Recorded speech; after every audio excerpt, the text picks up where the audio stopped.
नमस्कार, आप सभी का मेरे YouTube चैनल पर स्वागत है। जो भक्तजन मेरी वीडियो पर नए हैं तो चैनल को सब्सक्राइब कर लें। आज मैं आपको श्री रामचरितमानस बालकांड से ये राम नाम जो है, राम नाम का प्रभाव कितना बड़ा है उसके बारे में आपको बताने वाला हूँ। तो जो राम नाम जो है निर्गुण और सगुण दोनों से बड़ा है। निर्गुण और सगुण राम से दोनों से कैसे बड़ा है उसके बारे में आपको बताने वाला हूँ। वीडियो के अंत तक आप बने रहिएगा। इस प्रकार निर्गुण से नाम का प्रभाव अत्यंत बड़ा है। अब मैं अपने विचार अनुसार कहता हूँ कि नाम जो है वो सगुण राम से ही बड़ा है। वो कैसे है सुने। श्री रामचंद्र जी ने भक्तों के हित के लिए मनुष्य शरीर धारण करके स्वयं कष्ट सहकर साधुओं को सुखी किया, परंतु भक्तगण प्रेम के साथ नाम का जप करते हुए सहजई और आनंद और कल्याण के घर हो जाते हैं। श्री राम जी ने एक तपस्वी स्त्री अहिल्या को ही तारा, परंतु नाम करोड़ों दुष्टों की बिगड़ी बुद्धि को सुधार दिया। श्री राम जी ने ऋषि विश्वामित्र के हित के लिए एक सुकेतु यक्ष की कन्या ताड़का की सेना और पुत्र सुवायु सहित समाप्त की, परंतु नाम अपने भक्तों के दोष दुख और दुराशाओं का इस तरह नाश कर देता है जैसे सूर्य रात्रि का। श्री राम जी ने तो स्वयं शिव जी के धनुष को तोड़ा, परंतु नाम का प्रताप ही संसार के सब भयों का नाश करने वाला है। और सुनिए, प्रभु श्री राम जी ने भयानक दंड वन को सुहावना बनाया, परंतु नाम ने असंख्य मनुष्यों के मनों को पवित्र कर दिया। श्री रघुनाथ जी ने राक्षसों के समूह को मारा, परंतु नाम तो कलयुग सारे पापों को जड़ उखाड़ने वाला है। और सुनिए, श्री रघुनाथ जी ने तो सबरी जटायु आदि उत्तम सेवकों की मुक्ति दी, परंतु नाम ने अनगिनत दुष्टों का उद्धार किया। नाम की गुणों की कथा वेदों में प्रसिद्ध है। और सुनिए, श्री राम जी ने सुग्रीव और विभीषण दोनों को अपने शरण में रखा, ये सब कोई जानते हैं, परंतु नाम ने अन्य गरीबों को ही कृपा की, अनेक गरीबों पर कृपा की। नाम के ये सुंदर बिरध लोक और वेदों में विशेष रूप से प्रकाशित है। और सुनिए, श्री राम जी ने तो भालू और बंदरों की सेना बटोरी और समुद्र पर पुल बांधने के लिए थोड़ा परिश्रम नहीं किया, परंतु नाम लेते ही संसार समुद्र सूख जाता है। सज्जनोगण, मन में विचार कीजिए कि दोनों में कौन बड़ा है। श्री रामचंद्र जी ने कुटुंब सहित रावण को युद्ध में मारा, तब सीता सहित उन्होंने अपने नगर अयोध्या में प्रवेश किया। राम राजा हुए, अवध उनकी राजधानी हुई। देवता और मुनि सुंदर वाणी से जिनके गुणगान गाते हैं, परंतु सेवा वक्त प्रेम पूर्वक नाम के स्मरण मात्र से बिना परिश्रम मोह के प्रबल सेना को जीतकर प्रेम में मग्न हुए अपने को ही सुखी विचरते हैं। नाम के प्रसाद से उन्हें सपने में भी कोई चिंता नहीं सताती। और सुनिए, इस प्रकार नाम निर्गुण ब्रह्म और सगुण राम दोनों से बड़ा है। ये वरदान देने वालों ने भी वर देने वाला है। और श्री शिव जी ने अपने हृदय में ये जानकर ही 100 करोड़ रामचरित में से इस राम नाम को सार रूप से चुनकर ग्रहण किया है। और सुनिए, नाम ही के प्रसाद से शिव जी अविनाशी हैं। अमंगल वेश वाले होने पर भी मंगल की राशि हैं। सुखदेव और सनकादि सिद्ध मुनि जितने भी योगी गण हैं, नाम के ही प्रसाद से ब्रह्मानंद को भोगते हैं। नारद जी ने नाम के प्रताप को जाना है। हरि सारे संसार को प्यारे हैं, हरि हर को प्यारे हैं, और आप श्री नारद जी हरि और हर दोनों को प्रिय हैं। नाम के जपने से प्रभु ने कृपा की, जैसे प्रहलाद भक्त शिरोमणि हो गए। देखो राम नाम की कितनी बड़ी महिमा है। हमें इस राम नाम को जानना है। ये राम नाम है क्या। ध्रुव जी ने गिलानी से विमाता के वचनों से दुखी होकर सकाम भाव से हरि नाम को जपा। उसके प्रताप से अचल अनुपम स्थान ध्रुव लोक प्राप्त किया। हनुमान जी ने पवित्र नाम का स्मरण करके श्री राम जी को अपने वश में कर रखा है। कितनी सुंदर महिमा है राम नाम की। कलयुग में राम नाम कल्पतरु मंचा पदार्थ देने वाला है और कल्याण का निवास मुक्ति का घर है, जिसको स्मरण करने से निकृष्ट तुलसीदास तुलसी के समान पवित्र हो गया राम नाम जपने से। केवल कलयुग की ही बात नहीं है, चारों युगों में, तीनों कालों में और तीनों लोकों में नाम को जप कर जीव शोक रहित तो हुए हैं। वेद और पुराण और संतों का मत यही है कि समस्त पुण्यों का फल श्री राम जी में या राम नाम में प्रेम होना है।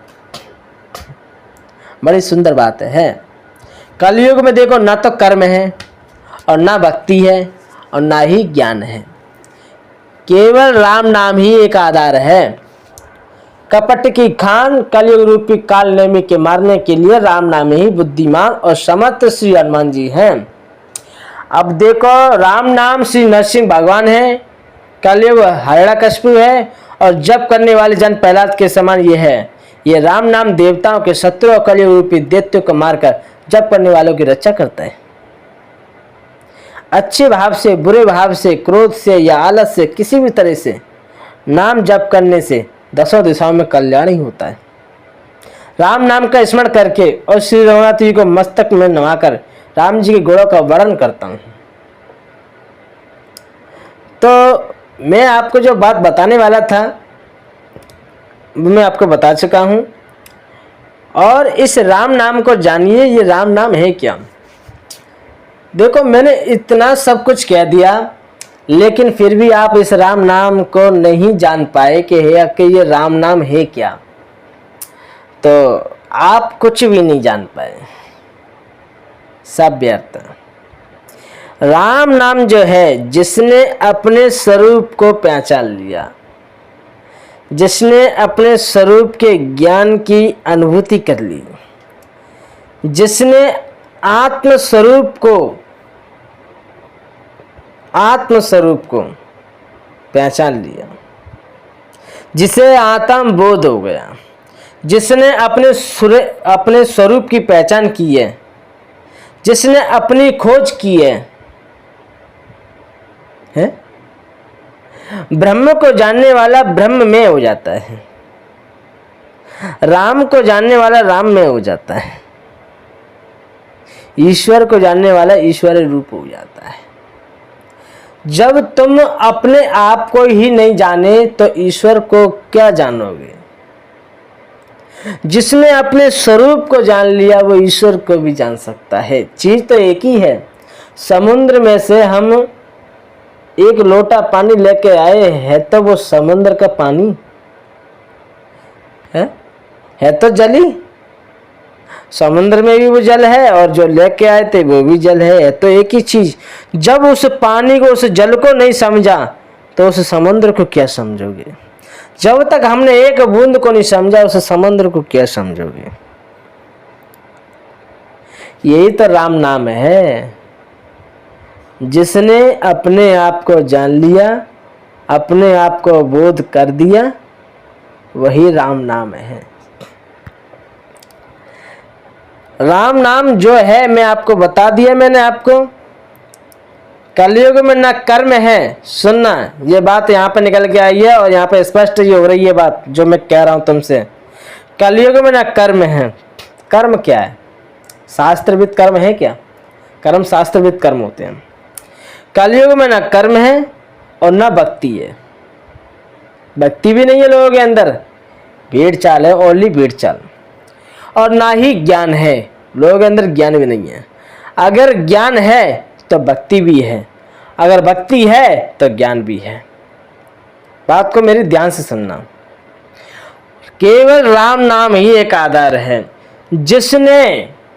जिसने थोड़ा बहुत अगर समझ लिया और जान भी लिया तो वो स्वयं अपने की खोज करना स्टार्ट कर देगा, अपने स्वरूप की खोज करना स्टार्ट कर देगा। और जिसने अपने स्वरूप को जान लिया, अपने आप को बोध करा लिया और जिसे बोध हो गया, वही तो राम नाम है। और क्या है? वो सब कुछ छोड़कर संसार की मोह माया को सब कुछ त्याग कर वो परमात्मा के समक्ष हो जाता है। सब कुछ परमात्मा के चरणों में अर्पण कर कर वो परमात्मा का हो जाता है और शिवा परमात्मा के और कोई दूसरा उसे दिखाई नहीं देता, परमात्मा ही दिखाई देता है और वो उसी में मग्न रहता है। जो प्रकाश स्वरूप की ओर चला गया उसे प्रकाश ही प्रकाश दिखाई देगा। फिर उसे अंधकार में जाने की कोई आवश्यकता नहीं है। और जहाँ प्रकाश है वहाँ अंधकार हो ही नहीं सकता, और जहाँ प्रकाश है वहाँ तो राम नाम की एक ऐसी आनंद की राशि है, सुख की राशि है कि मैं आपको उस सुख की खान बता नहीं सकता हूँ। उसका अनुभव मैं तुम्हें करा नहीं सकता हूँ, उसका अनुभव तो तुम्हें स्वयं अपने आप होगा। तो मेरे कहने का तात्पर्य यही है कि राम नाम क्या है उसे जानो। जिसने राम नाम को जान लिया वो संसार से, भवसागर से पार हो जाएगा।